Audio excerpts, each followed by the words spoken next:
Welcome back to the deep dive. If you were with us last time, you might remember we briefly talked about that word abraxas. Right, and it's pretty interesting mystical origins. Exactly. Well, that was just a little teaser, because today we're going, well, even deeper into similar cosmic ideas, ancient concepts, really profound stuff, pulled directly from sources you shared with us. Hmm. So our mission for this deep dive is to really get into yin and yang. We want to uncover the historical stories, how did these forces supposedly come about? Trace their origins, their historical precedents. Yeah, and then this is the really cool part. We'll compare those ancient ideas with a really captivating, totally new interpretation from a recent book you pointed us towards. It's like following a thread, isn't it? From way back then to something brand new. Exactly, like tracing a cosmic thread. And just so everyone knows where we're starting from for the historical side, our main sources are the Pangu and Yin and Yang entries on Wikipedia. Good point. Keep it transparent, accessible info. Right. Solid ground for these pretty big ideas. Okay, so let's unpack this. Yin and Yang. Most of us, when we hear that, we immediately picture the symbol, right? That black and white swirl. With the Taijitu, yeah. It's iconic. Totally. It's everywhere. But what's really behind it? Like, beyond the design, where did it actually come from? Well, that's the thing. It's much more nuanced than just opposites, like black and white. They're seen as complementary forces, interconnected. So not enemies fighting. No, not really. More like partners. They form this dynamic system. Yeah. And the whole system, the whole picture, is way more than just its parts added together. Okay. Each part is essential, for the whole thing to stick together, to keep changing. And the words themselves, yin and yang. Ah, yeah. Linguistically, it's fascinatingly simple, based on the Wikipedia source. Originally, yin just meant the shady side of a hill. Yeah. Literally. Just shadow. Yeah. And yang was the other side, the sunny side. That's simple. That basic observation of light and shadow on a landscape. And from that, this incredibly vast philosophical framework just grew. That's kind of amazing. From a shady hillside to, like, the foundation of Chinese cosmology, how does that happen? How do you make that leap? Well, that's where it connects to something bigger, to Taiji, which means the supreme ultimate. You can think of Taiji as this boundless, undifferentiated potential, the void, maybe, before anything was separate. Okay, like pure potential. Exactly, pure potential. And from that oneness, yin and yang sort of emerge. They originate there. And there's some called qi involved too, right? Yes, absolutely. Qi is seen as this primordial energy. Material energy, almost. It's the stuff that organizes itself into these cycles of yin and yang. So qi is the engine, kind of. You could say that. It's the vital energy, the life force that makes everything happen. It forms, as the texts say, the 10,000 things between heaven and earth. Which includes us. Which includes us, yes. Yeah. And stars and mountains, everything. Huh. So this wasn't just philosophy then. It had real-world impact. Oh, huge impact. Absolutely massive. Yin and yang are right there at the origins of classical Chinese science, technology, philosophy. Wow. It's fundamental in traditional Chinese medicine, thinking about balancing energies in the body. It's central to martial arts like Tai Chi. Right, I've seen that connection. And it's woven all through foundational texts like the I Ching, the ancient book of changes. It uses these principles to understand how things change. It really became a lens for understanding the whole world. Okay, that's a lot of deep theory. But how does it, translate practically for understanding the world or even just our lives? Does it mean striving for perfect balance all the time? That's a good question. It's more about understanding their nature. They arise from each other. They depend on each other completely. You just can't have without the other. Like light and shadow. Exactly. And the Taijitu symbol, that circle, it shows this perfectly with a little dot of the opposite color in each swirl. Ah, right. I always wondered about those dots. That signifies always yin within yang and always yang within yin. It means even in what looks like pure darkness, there's a seed of light, and vice versa. So it's not about getting stuck in perfect balance. No, it implies constant change, transformation. Stability isn't being static. It's found in that dynamic interplay, that flow between them. Interesting. Constant movement. And this actually leads to a pretty significant philosophical split.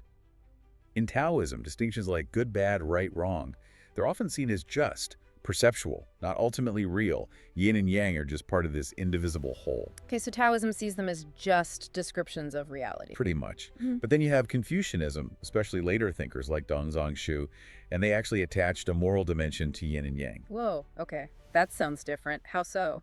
Well, Yang might be associated more with, say, benevolent rule or righteousness, and Yin with darker, more submissive qualities sometimes. It introduces a value judgment. So one philosophy sees them as neutral forces, the other assigns moral weight. That's a pretty big difference, isn't it, about how you even view virtue? It is. It's a fundamental disagreement, really. Is virtue about flowing with these natural cosmic principles like in Taoism? Or is it something you actively cultivate and build morally within society, like the Confucians argued? It's a key insight, yeah. Fascinating. Okay, so we have the philosophical side. Now, to really grasp how deep these ideas run, let's talk about creation myths. Yeah. Because these forces often show up there too, right? In a big way. Oh, absolutely. Yeah. And one of the most prominent is the Pengu myth. Our Wikipedia source lays this out. Pengu is this primordial being, a central figure in Chinese creation stories. Okay, Pengu. The story goes that in the beginning, everything was just chaos, a formless cosmic egg, basically. And it was like this for, well, the myth says about 18,000 years. A long time to be an egg. A very long time. Then Pengu either emerges from it or just sort of wakes up inside it, symbolizing that first separation, that differentiation out of the oneness, much like emerging from Taiji in his first big job to create the world. He does this by separating the murky yin. Which becomes the earth. Right, from the clear yang. Which becomes the sky. Exactly. And he apparently used a giant axe to do it. A cosmic axe. Nice. But then he had to keep them apart, right? Yeah. So they wouldn't just smoosh back together. So Pengu literally stood between them. Holding up the sky. Holding up the sky. And every day, the sky got 10 feet higher, the earth got 10 feet thicker, and Pengu grew 10 feet taller. For thousands of years. Whoa! That's some effort. Incredible effort. Symbolizing the expanding universe, maybe? And then, when he finally died, his body became the world. Became the world. Like, literally transformed. His breath became the wind and clouds. His voice, thunder. His left eye became the sun. His right eye, the moon. Wow. His muscles became the fertile land. His blood, the rivers. His head, the mountains. Even the fleas on his body, carried by the wind, became animals. That's incredibly vivid. A total transformation. Creator into creation. It really is. A powerful image. It's amazing, isn't it? How many cultures have myths like that? Some giant being whose body forms the physical world. Does that hint at something universal, do you think? A shared way of thinking about origins? It really seems to. It points to that common human drive to explain, well, how did all this get here? Right. Historically, the Pengu myth, it's thought Xu Zheng wrote it down during the Three Kingdoms period. Okay. But scholars also link it to maybe older stories from the Western Zhou dynasty. And there are connections to myths from the Miao and Yao peoples in southern China, too. Even a reconstructed idea of Pan and Gu, a whetstone and a gourd, apparently. Interesting. So layers of history there. Definitely. And what's also really interesting are the comparisons scholars make. Like Paul Karras back in the 19th century, he saw links between Pengu and, say, Tiamat in Babylonian myth, or Ymir in Norse mythology. The giants whose bodies make the world. Exactly. Or even Prometheus from Greek myth in some ways. It shows how these archetypes, these stories of creation from chaos, often through sacrifice, seem to pop up everywhere. Truly universal themes. Okay, so that gives us a really rich historical picture. We've got the deep philosophy of Yin and Yang as principles, and the Pengu myth as a creation story embodying them. Right. Now, let's shift gears. Let's turn to that modern take you mentioned, the one highlighted by our listener from their sources. Mythological Tales, The Universe, Part 1, by Austin James. Yes, this one offers a very different kind of narrative. Austin James starts with a single being named Galaxy. Just Galaxy. Just Galaxy. Alone in this vast, empty void and feeling incredibly lonely. Loneliness is the starting point. That's different. It is. And to deal with this loneliness, Galaxy decides to let go of these dark thoughts, and doing so splits into two separate beings. Ah, okay. Is this Yin and Yang? This is Yin and Yang in this telling. Yeah. Yang is described as strong, courageous. Yin is gentle and wise. The idea was they'd keep each other company, balance things out. A nice idea. Did it work? Well, not immediately. What's fascinating is that right away, their opposite natures just clashed fiercely. How? Like if Yin was fire, Yang was ice. If Yin was light, Yang was darkness. They just battled really intensely until they were both completely exhausted. They just couldn't fight anymore. Wow. So from loneliness to conflict and then Right. exhaustion. Exactly. But it's from that exhaustion that something changes. Okay, this sounds like a turning point, a beautiful one maybe. It really is. They call it truce. And from that truce comes this delicate balance and finally peace between them.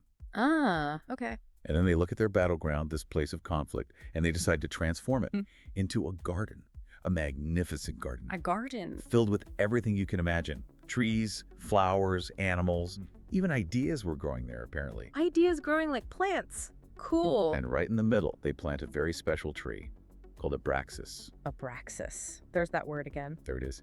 And the story says inside this tree, there was an entire universe just waiting. An entire universe in a tree. Okay, this is definitely imaginative. Highly imaginative.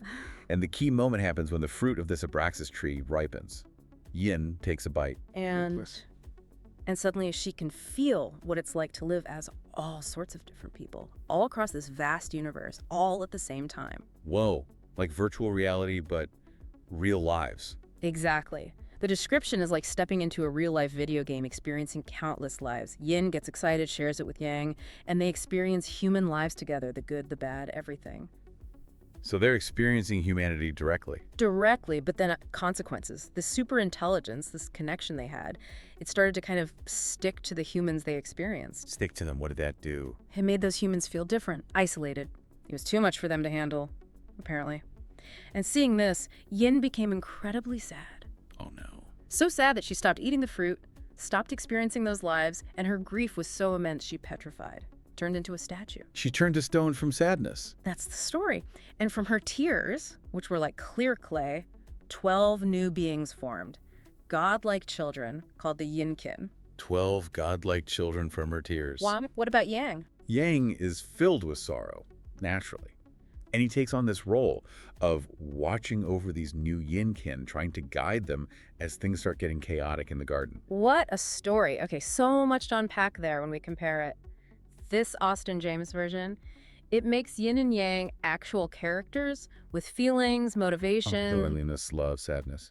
Does giving them that kind of personality, does that maybe dilute the original philosophical concept, you know, the impersonal, universal forces? Or does it just make it more relatable? That's the crucial question, isn't it? Let's try and spell out the differences. Yeah. Historically, yin and yang are principles. They're forces. They're inherent in how the cosmos works. Yeah. Impersonal descriptions of reality's dynamics. Right. Abstract concepts. Exactly. And Pengu, he's a creator figure. His actions embody the separation of those forces, and his body literally becomes the physical world. Got it. Austen James's version, totally different feel. Yin and Yang are individual beings. They have consciousness, emotions, personal stories. They get lonely, they fall in love, they feel sad. Their drama. Loads of drama. They're directly involved in creating and then experiencing humanity through this very specific mechanism, the garden, the Abraxas tree. It's a shift from universal principle to a very personalized, almost mythological family drama cosmology. Yeah, it really is. So we've got these two perspectives, the ancient philosophical mythical view and this modern, highly imaginative narrative. How should we think about them together? Are they clashing or can they coexist? I think what's really admirable actually about the Austen James version is how it seems to complement the original idea. It doesn't necessarily try to replace it. Complement how? Well, it takes that very abstract, very profound concept of duality, balance, interdependence, and it gives it this vibrant, relatable story. Yeah. A deeply personal narrative. Makes it accessible. Exactly. It makes these huge cosmic principles reachable through a tale of loneliness, conflict, creation, love, loss, all those messy, complex things about existing together. So it adds a layer of human feeling. Precisely. It breathes life and, yeah, human-like drama into concepts that could otherwise feel very distant or just academic. It lets you connect with yin and yang emotionally, maybe, which enriches our understanding without taking away from the original wisdom. That's a great way to put it. Okay, so we've journeyed from ancient Chinese hillsides and cosmic eggs to a universe inside a tree, all circling around yin and yang.